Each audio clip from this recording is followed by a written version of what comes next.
Hello everyone, this is Deepak Joshi, and today we are going to solve a question of lead code POTD, that is, can make arithmetic progression from sequence. I hope all of you have already gone through this problem statement. It is a very easy question, believe me, and it is very similar to the last POTD that is on lead code. Okay, yesterday. That was key. We need to prove or find out whether the given set of coordinates forms a straight line or not. तो कल का पीओटीडी हमने नहीं बनाया था, पर जिन्होंने भी सॉल्व किया उन्हें ये पता होगा कि कल के पीओटीडी में हमें एक स्ट्रेट लाइन बतानी थी कि है या नहीं गिवन कोऑर्डिनेट से। तो सिंपली आप उसकी स्लोप निकाल के कर रहे थे। ठीक है, तो कुछ यहाँ पे भी ऐसी लॉजिक लगेगा। स्लोप नहीं निकालेंगे, लेकिन सेम कोड सेम है। ठीक है, देखो, a sequence of number is called an arithmetic progression if the difference between the two consecutive element is same। तो दो consecutive element का difference अगर same होता है तो हम उसको क्या बोलते हैं? एक arithmetic progression बोलते हैं। ठीक है, हमें नंबर ऑफ एरेज सॉरी एक एरे गिवन है जिसमें हमें रिटर्न करना है ट्रू या फॉल्स। ठीक है, ट्रू तब जब वो अरिथमेटिक प्रोग्रेशन फॉर्म करेगा, और फॉल्स तब जब वो अरिथमेटिक प्रोग्रेशन फॉर्म नहीं करेगा। अनफॉल क्या होता है? ओके, तो जैसे ये एग्जाम्पल हमें गिवन है, हमें यहाँ पे दिया हुआ है कि ARR ऑफ 3,5,1। ठीक है, तो इसका हम अरिथमेटिक प्रोग्रेशन ट्रू रिटर्न क्यों कर रहे हैं? आप तो कहेंगे कि 5 minus 3 is 2 and 1 minus 5 is -4। नहीं, हम रीअरेंज कर सकते हैं। ठीक है, तो देखो, रीअरेंज कर सकते हैं, इसका मतलब हमेशा अरिथमेटिक प्रोग्रेशन देखो या तो इंक्लाइनिंग बनता है, ठीक है, या असेंडिंग बनता है, या डिक्लाइनिंग डिसेंडिंग बनता है। ठीक है, तो ये याद रखना कि एक सिस्टमैटिक ऑर्डर में होना चाहिए, मोनोटोनस होना चाहिए फंक्शन। हाँ, अगर मैं सही हूँ तो monotonic functions are those functions which are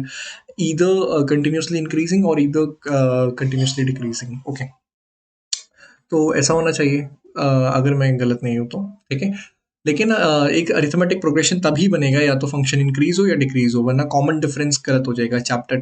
class 10 chapter 5। ठीक है, तो ये था, सीबीएसई बोर्ड वाले समझ गए। तो कैसे हम इसे कर सकते हैं? देखो, फर्स्ट ऑफ ऑल हम इसे ऑर्डर में लेके आएंगे, या तो इंक्रीजिंग या डिक्रीजिंग। तो सिंपल है, सॉर्ट कर दो एरे को। ठीक है, ARR डॉट बिगिन, मैं इनबिल्ट सॉर्ट का यूज कर रहा हूँ, और ARR डॉट एंड हम यहाँ पे यूज कर लेंगे। सिंपल। अब मैं क्या करूंगा, मैं कहूंगा, देखो, एक बेस केस में यहाँ पे ऐड करना चाहता हूँ, यहीं पे ऐड कर देते हैं। पहले साइज निकाल लेते हैं, 10 equals to ARR dot size. हमने साइज निकाल लिया। अगर हमारा यहाँ पे n जो है वो लेस देन इक्वल टू 2 होता है, मतलब एरे के अंदर दो या दो से कम एलिमेंट पड़े, तो ऑफकोर्स वो हमारा एक अरिथमेटिक प्रोग्रेशन बनाएगा ही बनाएगा। तो हम यहाँ पे रिटर्न ट्रू कर देंगे। ठीक है, सॉर्ट करने के बाद अब मैं क्या करता हूँ, मैं यहाँ पे एक डिफरेंस नाम का फंक्शन बनाता हूँ, जो हमारा क्या स्टोर करेगा, 1 माइनस ARR ऑफ 0।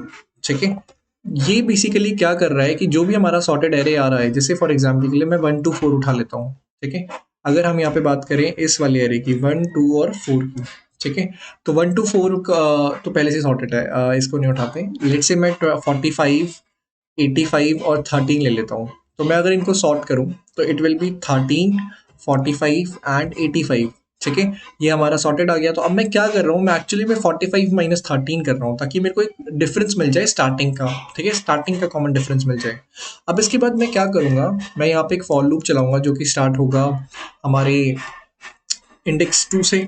ठीक है, I is less than N, I plus plus करूंगा, और मैं यहाँ पे चेक कर लूंगा कि क्या अगर मेरा डिफरेंस जो है वो नहीं बराबर रहता हमारे करंट जो हमें दिया गया है आई माइनस इसके पीछे वाले के डिफरेंस के, अगर बराबर नहीं रहता है तो हम कहेंगे रिटर्न फॉल्स कर दो।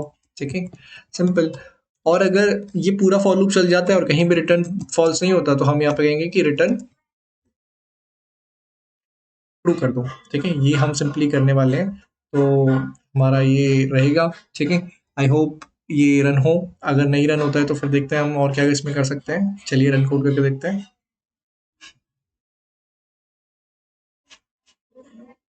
तो ये रन तो हो गए, सबमिट करते हैं। ठीक है, सबमिट हो जाना चाहिए। तो ये सबमिट हो गए। ठीक है, आई होप आप लोगों को समझ में आ रहा होगा, ये काफ़ी इजी क्वेश्चन था। फिर मिलेंगे किसी और क्वेश्चन में। Bye bye, take care, have a nice day.